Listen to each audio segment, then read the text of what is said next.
Bills, I believed that this defense was elite. I believed that this defense was going to be able to force turnovers every single week. And I believe not necessarily that they were going to beat Dallas on Sunday, but that they would be competitive. This defense, and I'm not wasting anyone's time about Zach Wilson, all right?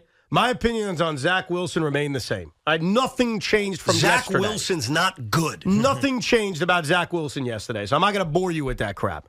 But I will tell you is when you come on the field after the Cowboys shockingly say, we're going to take the ball first. Mike McCarthy says, I'm going to take the ball first, which I thought was doing the Jets a major favor. Because now if the defense can be the defense we expect. Just get a stop. Get a stop, force a turnover, Zach walks on the field. All right, 0-0 game, let's go. And this defense came on the field. And this is why I don't want to hear about time of possession. Okay, maybe in the second half, sure. But the first drive of the game, the Dallas Cowboys converted on 3rd and 2. They converted on 3rd and 6. They scored a touchdown on 3rd and goal from the 4-yard line. Where the hell was the 85 Bear defense? Where was it? When the Cowboys are forced back to their own 5-yard line in a 7-0 game, I'm thinking to myself, okay, great. 3 and out, good field position for Zach. Let's go. Maybe they force a turnover. And shockingly, they did force a turnover. CeeDee Lamb on the first play, even though he had a 30-yard catch, put the ball on the bleeping ground. And much like last year when the Jets could not, for the life of them, recover a fumble on the ground, what happened? The fat-ass Cowboys center gets on that football, and the Cowboys are set and ready to go, now with decent field position at their own 35-yard line. And you know what happened after that? They couldn't stop him on 3rd and 2. They couldn't stop him on 3rd and 1. They couldn't stop him on 3rd and 5. And yippity-doo-dah, they held him to a field goal. It's a 10-0 game. And what did they do after Garrett Wilson got connected to Zach Wilson on that awesome, sexy 68-yard touchdown pass? What happened? Sauce Gardner, who I love, drops an easy pick six. That goes the other way, touchdown. Easy pick six. You want to be the 85 Bear defense? You don't drop pick sixes, and you recover balls on the ground put down by CeeDee Lamb. And you know what else you don't do? And I know it's a BS call, so I'm so mixed about this. You don't commit roughing the passer penalties on 3rd and 7 when you get off the field. But you know what? Let me pause for a second. That was a crap call. Yeah, it was. And I'm getting sick and tired of every crap call going against the Jets. You know the last time they've had a roughing the passer penalty call? No, but I mean... 2 years ago, Tiki. But I can't believe in their conspiracy against the New York Jets and not getting or getting too many. I'm not buying a conspiracy. I'm telling you that wasn't a roughing the passer. Of course it wasn't. Exactly. And they haven't had one called for them in like 19 games. I think I would say it's more Cowboy favoritism in this case. Well, listen, man. Than Jet conspiracy against them. Whatever it is, this can't happen if you're the 85 Bears defense. You get off the field again when Solomon Thomas does a great job chasing down Dak Prescott for a sack, and now it's 3rd and goal from the 13-yard line, and Brandon Echols commits an obvious pass interference. That can't happen. That can't happen. When the second half starts, you can't let CeeDee Lamb convert on a 3rd and 14. That can't happen. You can't let the Cowboys convert on 8 of their first 11 third downs. That cannot happen. So why did the Jets get embarrassed yesterday? Why did it happen? I don't want to hear anything about Zach Wilson. Like, Zach sucks. We get it. We could spend time on it if you want. But how about this defense, which is their only chance to be a good team, their only chance to be a playoff team? How about this defense not the bed in the first half of this game? They sucked yesterday. They could not force a turnover. They could not get a stop on 3rd down. They couldn't do anything. That's supposed to be the strength of the team.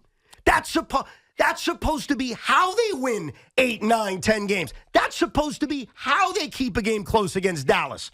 I was disgusted by that. And maybe I'm an idiot. Maybe I'm a moron for believing that this defense was going to build off of what was statistically a very good year last year. But they forced 0 turnovers. Didn't Dak Prescott lead the league in picks last year? Yep. He did, yeah. He did. Not one turnover. Not one. Nope. 0.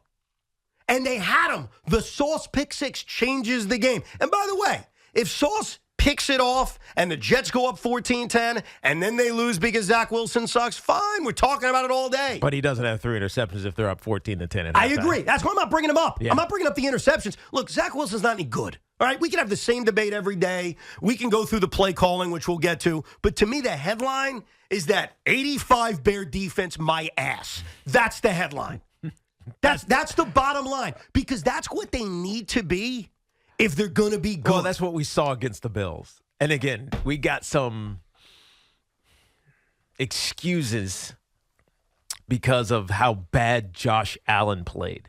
I mean, yeah. Let's be real. Yeah. Two of the Jordan Whitehead interceptions, they were punt returns. They were deep balls in the middle of the field. He didn't really need to do anything other than play where he's supposed to be playing. And he got 2 interceptions. And then the third one, give him a ton of credit. But a lot of people are excusing the Bills because of bad Josh Allen play.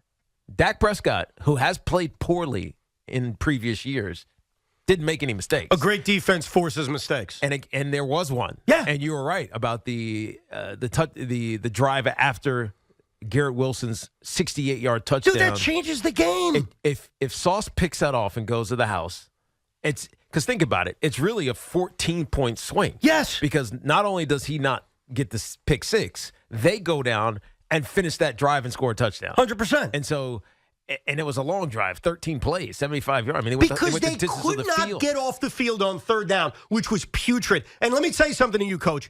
I don't want to hear, oh, well, we couldn't stop him 50% of the time. No. 8 of 11. Okay, because all that other crap was when this game was over. So it was not 50% of the time. What's 8 of 11? 77% of the time? Yeah, something like that. That's how you couldn't get off the field. 77% of the time, this defense could not get off the field against Dallas.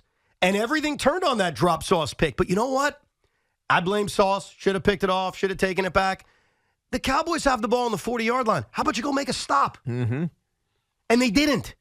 This defense came up so ridiculously small. Do I hold them to a high standard? Yes, I do. I'm sorry. And maybe that's my fault. Yeah. Maybe I shouldn't hold them to that standard. But DJ Reed's the one who opened his mouth. He said 85 Bears. 85 Bears my ass. That was all gas, nothing no brakes. even close resembling an elite big-time defense. And if they want to have any shot to make this season a season, forget 85 Bears. I know that's hyperbole. They have to be elite. Yeah. That was not elite. That was garbage. Well, I wonder how much of this is on the Jets and then how much of it is the Cowboys are actually a pretty good team. Because, I mean, I never want to admit the Cowboys are a good team. The Cowboys are a pretty damn good team. And it's just a 2-game sample. But defensively, they are a pain. It is hard to figure them out.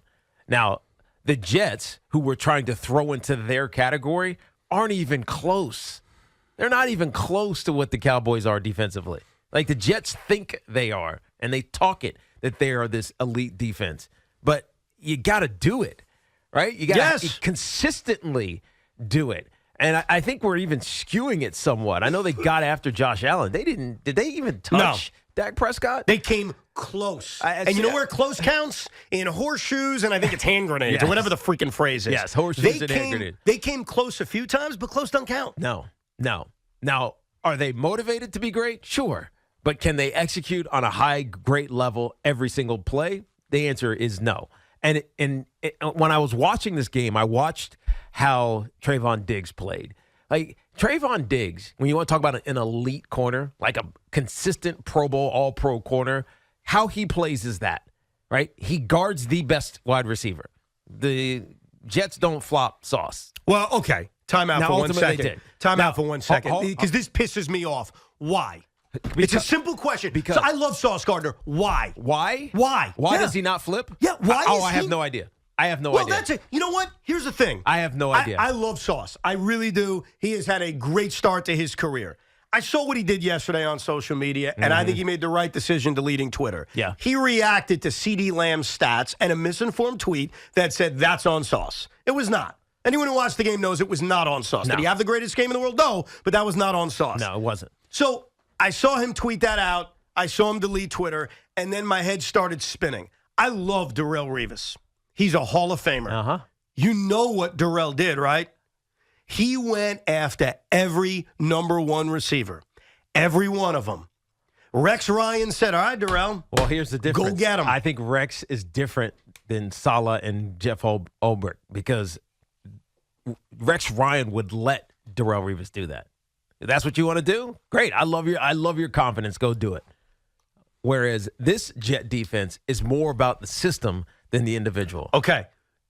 Explain to me, because I'm just pissed off about yesterday. Mm-hmm. So maybe a lot of it is bubbling over anger. This is not on Sauce. He's not the coach. I get that. Yeah.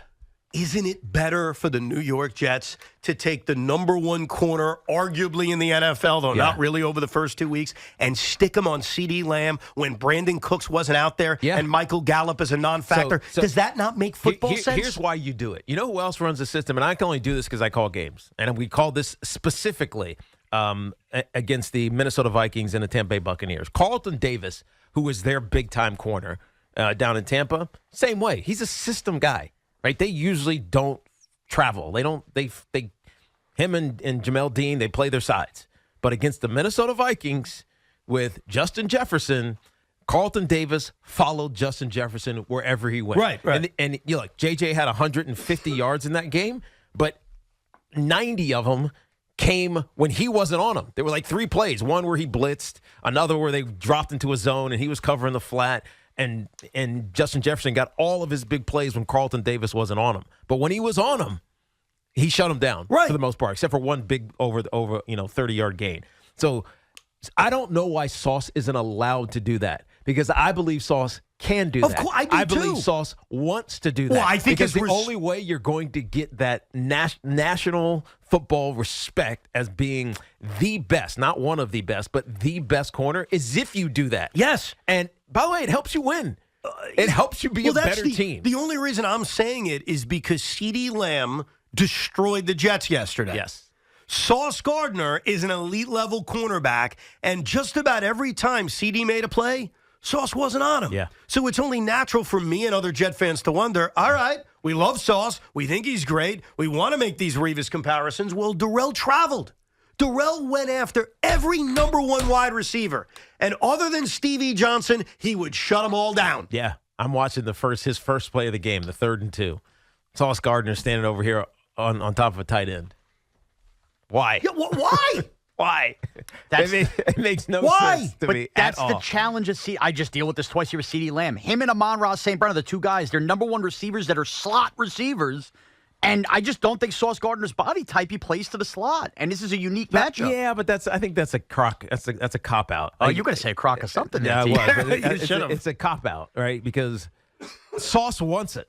At least I think he does. I think he does. I don't know Sauce, but just watching how he interacts and plays, I think he wants that responsibility. Now, the challenge is it's complicated to do that. Because when you mirror one guy, it changes. If you want to play zone, it's really hard to play zone everywhere else and man with one other guy. So it's hard. It makes it complicated for everybody else. So maybe that's the simple answer, but it's almost the necessary response to teams with great wide receivers. And there's a few. I mean, it's becoming more and more prevalent in the league where teams have a guy who is the guy. And if I have a corner that is a quote-unquote lockdown corner, I want him on that guy. Yeah. But overall, yesterday, why I was angry and disgusted, first of all, I think as a football fan, and I warn this to Giant fans, you're going to talk yourself into Thursday night saying, we got no shot, I won't be bothered by it. But then you will be bothered by things that happen on the field. Yeah. I was bothered by how bad this defense was. I loved when Robert Saleh dialed up a fake punt on 4th and 1, but now I got to get to your guy. And I don't mean Zach Wilson. Zach Wilson stinks. If you want to talk about Zach Wilson today, that's fine. We could talk about him. My view on him did not change at all based on yesterday. Zach Wilson's not good. He made some good throws. He made some good throws. Well, that's typical. There's a couple of good throws. Yeah. Okay. They're afraid, whatever. The offensive line also is a major Dwayne Brown is a major problem. He's 38 years old. Okay. Make adjustments. I just watched What Brian adjustments? I don't know. You can move Mekhi Becton back to the left side. He actually looks competent. And then put Dwayne over you there? Can move put Dwayne to right? You can move AVT to tackle. There are options. I'm not saying they're great, but guess what the Giants did yesterday? Yeah. Forget Azudu. He needed to play. They started a guy no one ever heard of at right guard. Yeah. They made an adjustment after one game. Marcus McKeithen. Now let's speak about your guy. I thought the play calling yesterday, not the reason they lost. Zach stinks. Offensive line's terrible. Sure. The play calling was unimaginative crap. The fact that your best players, Breece Hall, I'll start with him, and Garrett Wilson, but more so Breece Hall, did not have the ball in his hands as much as she should have. I agree. Is on your guy. I agree. It's hard. Thank you. It's hard to. Thank you, because I thought things were going to get ugly. It's hard to explain why again, maybe this is a pitch count thing, but Breece Hall felt like he wasn't in the game. Pitch count. He had 4 touches. I know, but it felt like he wasn't even in the game. Touches. I felt like I saw Dalvin Cook more than I saw Breece Hall. And Dalvin, hold on to the freaking football. Yeah, and that's not his MO, by the way. He's not necessarily a fumbler, but He had 3 fumbles last year. Yeah, but 3 is not a lot. I know. Look who I'm talking to. And 400-something, or whatever it was, 300-something touches that he had a year ago. It's not a ton. But yes, hold on to the ball. But that's not even the point. The point is, why wasn't Breece playing? Why? I don't know. You need to get him involved in this offense. Well, he's the only way that Zach is going to have any kind of success. The only way that Zach Wilson is going to have success this season is if Breece Hall is an impactful player. And he's got to be a runner, but he's also going to be a catcher because you just got to have the ball in his hands. Now, I know Nate is a run-first guy. It didn't feel like No, he got away from it. early. Way too early. And I know that this Cowboys defense is a pain in the butt, man. They are good. They're just good, right? They're one of the best defenses in football. Then if they're good, why play to their strength and having Zach drop back? Why? Exactly right. Exactly right. Thank you. This was a bad game plan. It was awful. It was a crap game plan. And I'll give you one specific play that drove me nuts. So Breece Hall ended up having 3 carries in the first half. Granted, his first carry was for that loss that got blown up by DeMarcus Lawrence. But after that, when the ball was in his hands, he actually looked halfway good. He runs for 9 yards on first down. Then they take a shot down the field. No issue with that. Yep. On 3rd and 1, the New York Jets are the only team in the NFL. They're the only ones who run a quarterback keeper play with Zach Wilson. Yeah. They give him no push, and they come up short. Well, every team in the league converts on these 3rd and shorts, these 4th and shorts, except for the Jets. He might be the only quarterback that can't do it. Well, then don't call it. I know. What a concept. Had you seen it before? We didn't know he couldn't do it. Don't call it. No, I knew he couldn't do it. Don't call it. It doesn't work. Yeah. You have a 3rd and 1, and this is right after the Ashton Davis play, the fake punt, which was awesome. Thank you, Robert Saleh. You showed guts. That was great. On your own 30 or so, whatever it was. They had to do it. I loved it. Even if it didn't work, I would have said, you know what? It was worth it. You run a quarterback keeper with the scrawny little Zach Wilson, and he wasn't even close. And then I'm sitting there watching football all day, and every team in the NFL converts on that play. Except for Daniel Jones converts on that play. Mac Jones converts on that play. Everybody converts on that play. Except for Jordan Love. Jordan Love, Astro. Who did it without the ball. No, that's a mistake. Zach Wilson doesn't convert.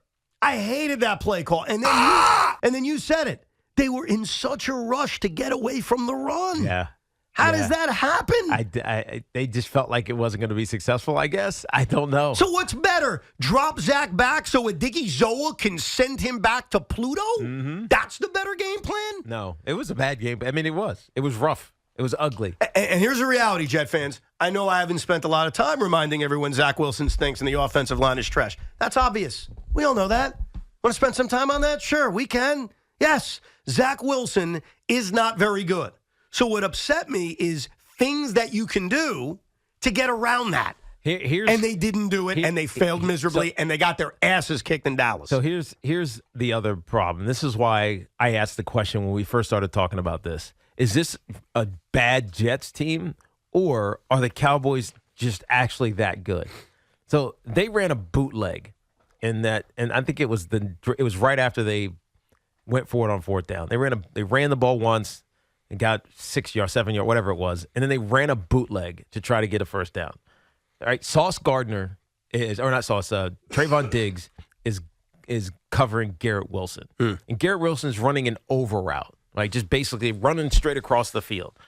The way that Trayvon Diggs played that pass or played the route, Zach Wilson could do nothing with it because you know what he did? He jumped underneath Garrett Wilson and was in better position to be the wide receiver than Garrett Wilson was, right? And so when you see somebody that can play defense like that, it's almost impossible to target your top wide receiver, right? He's effectively taken out of the game because even the routes that he should easily win on, that route is win 100% of the time. Right? You play man coverage, you run through the zone, people get convoluted, the DB's got to hang behind, your receiver's going to come open. Trayvon Diggs ran underneath him. Like he stepped in front of him, cross-stepped him, and ran underneath the route. Zach had nowhere to go with the football, so he just throws it away. Right? That's what he had to deal with. And that's why I can't help but look at this Cowboys defense and say, man, they are special. Right? Trayvon Diggs is special. Micah Parsons is special. Now, you saw the same blitz over and over. Let's mug the A-gaps and then bring that stun around. Like, they're just special what they do. You give Dan Quinn a ton of credit because he's got the horses to go after people, and he goes after people. So, yeah, I could kill Nate Hackett. I could kill Zach Wilson. I could kill the run game. I could kill all of this. I just think the Cowboys are damn good. I think they don't get enough credit for how good their defense is. They're an excellent defense. I think we all agree. Giant fans agree. Jet fans agree. Micah Parsons caused me to have nightmares last night. I woke up at 2 a.m. and he sacked me. And by the way, no matter what he did, seriously, did he do the crawl after onto your bed? It's like you just line him up and say, "Go beat that tackle."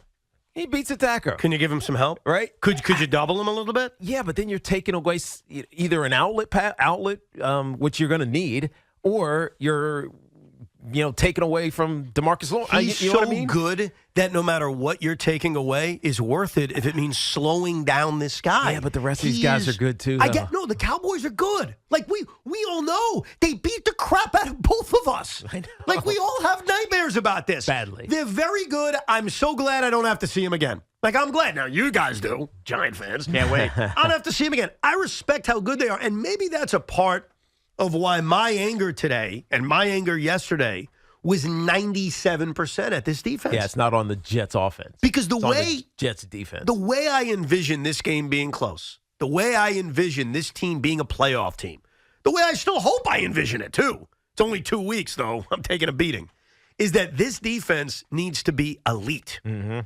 Maybe the 85 Bears, that's too much. No. But they need to be elite. They are not the 85 Bears. Well, that was the thing. And you know the thing about the 85 Bears? There wasn't another 85-something. The 85 Bears are the cream of the crop. The Jets weren't even the best defense on the field yesterday. No, that's the problem. Yeah. Like, they need to be the elite defense that the Cowboys are. What the Cowboys have done, and it's no longer a fluke, because sometimes I think forcing turnovers is fluky. Yeah. Like, the ball doesn't bounce the right way. Right. So maybe the Jets had a lot of bad luck the second half of last year. Whatever. The Dallas Cowboys have led the league in takeaways last year and the year before, and look what they've done through 2 weeks. Yeah, and by the way, they got Stephon Gilmore. Yeah, they're even better. Their corners are even better. In a trade. So the Jets need to force turnovers. They need to be an elite defense, and they looked nothing like it yesterday.